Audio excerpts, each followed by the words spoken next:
It's 6:47, and South Carolina lawmakers will take up the discussion of abortion restrictions again later this month. The House will meet on September 27th after the Senate sent back a different proposal than what the House had passed. The House passed a ban on abortion with exceptions for rape or incest up to 12 weeks or if the mother's life is in danger. The Senate passed a 6-week ban with exceptions for rape and incest or to save the life of a mother or in cases of fetal anomaly if approved by 2 doctors. Meanwhile, poll workers are needed for Election Day in Spartanburg County. Officials say that they try to place poll workers at their home precincts or as close as possible, as close as they can. You must be 16 or older to apply. If you're 18 or older, you must be a registered voter. Training is required before every election to apply. Go to the website you see there, noexcusesc.gov. Election Day is Tuesday, November 8th. Also in Spartanburg, the Chapman Cultural Center announced the largest donation of artwork in its history. The center is now home to original work by artist Carl Plansky. That center says Larry and Janice Elder gifted the collection. It's appraised at more than $4.25 million. The Plansky collection has more than 900 pieces.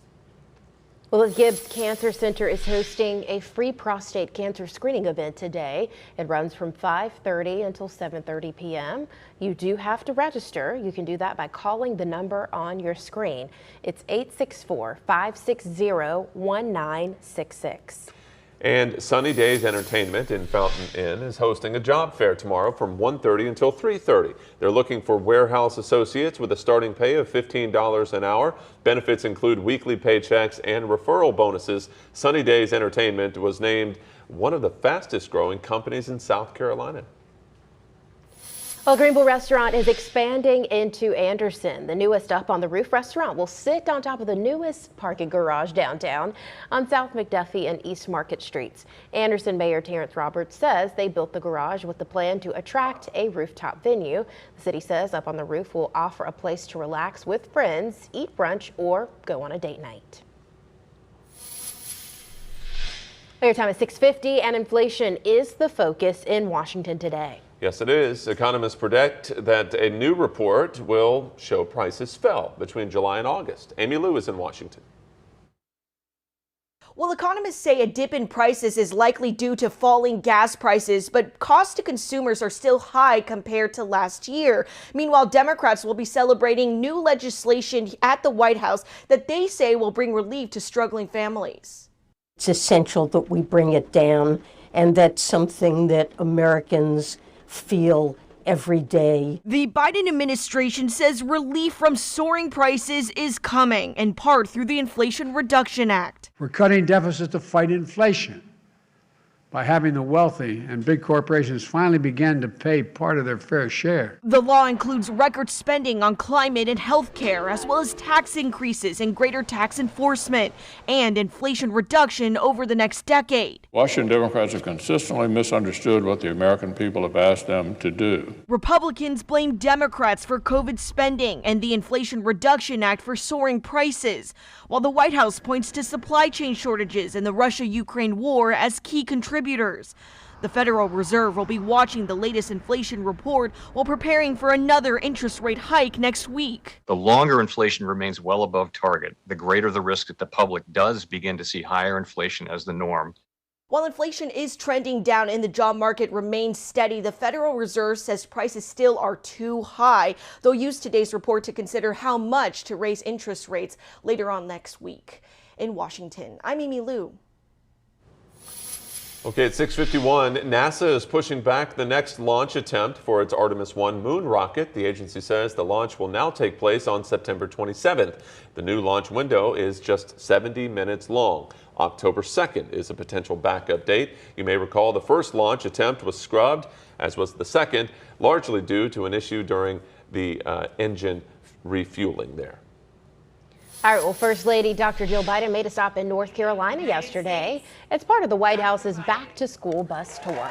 Now, Jill Biden and the Secretary of Education traveled to North Carolina A&T University, and this is in Greensboro. The First Lady's focus: the U.S. needs more teachers.